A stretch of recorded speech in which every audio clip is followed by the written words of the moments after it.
Let's use a more modern example, female ordination.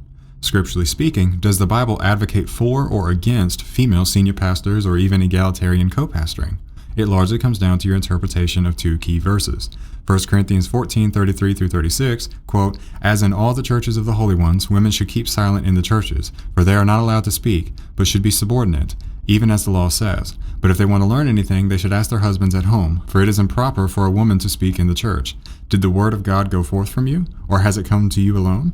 And 1 Timothy 2, verses 11-15, quote, "A woman must receive instruction silently and under complete control. I do not permit a woman to teach or to have authority over a man. She must be quiet, for Adam was formed first, then Eve. Further, Adam was not deceived, but the woman was deceived and transgressed. But she will be saved through motherhood, providing women persevere in faith and love and holiness with self-control." The views on what these verses mean and the implications they make for today have changed over time, with conservative groups like the Presbyterian Church of America, not to be confused with the PCUSA, Southern Baptist Convention, and the Lutheran Church Missouri Synod saying no to female ordination, and Methodists, PCUSA, Episcopalians, and many other Lutherans, most Pentecostals, and most non-denominational churches, and even many of the other Baptist churches all saying yes to female ordination. And this is not quite an even split across the board. According to a survey done by Lifeway Research in 2022, among mainline denomination pastors, a whopping 76% say a woman could be a senior pastor at their churches.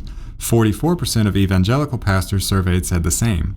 And across all Protestant pastors surveyed, 55% said they would allow female ordination. So the current landscape today is a little over half in favor of, and that number has steadily climbed over the years.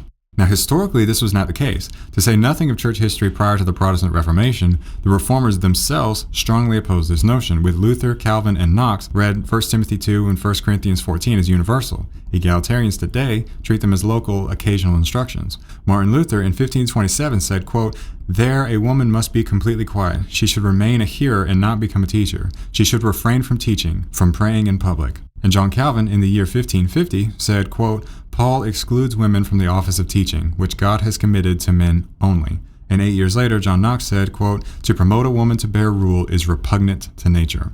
So what changed? Well, the interpretation of the text. Rather than being read as a norm for all churches, egalitarians read these texts as being written to address a specific issue with no outright church-wide ramifications, much like how the pro-slavery crowd interpreted Philemon. And while the Quakers were ordaining women as early as the 17th century, so this isn't like it popped up out of nowhere, I don't personally find it coincidental that this becomes widespread in the wake of feminism, where the popular notion is that a woman can do everything a man can do, and culturally men and women are treated interchangeably. But I digress.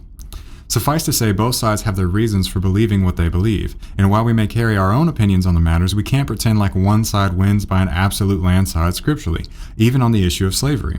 We may today say, but of course the abolitionists were right by a landslide, but yet the supposed landslide at the time wasn't enough to win the day by itself. Now, to be fair, these issues are incredibly nuanced, and I've only scratched the surface on both, but my point today is not to provide an exhaustive or comprehensive case for either side, but rather a surface-level overview of the issues and how they've been handled historically and how they're being handled today.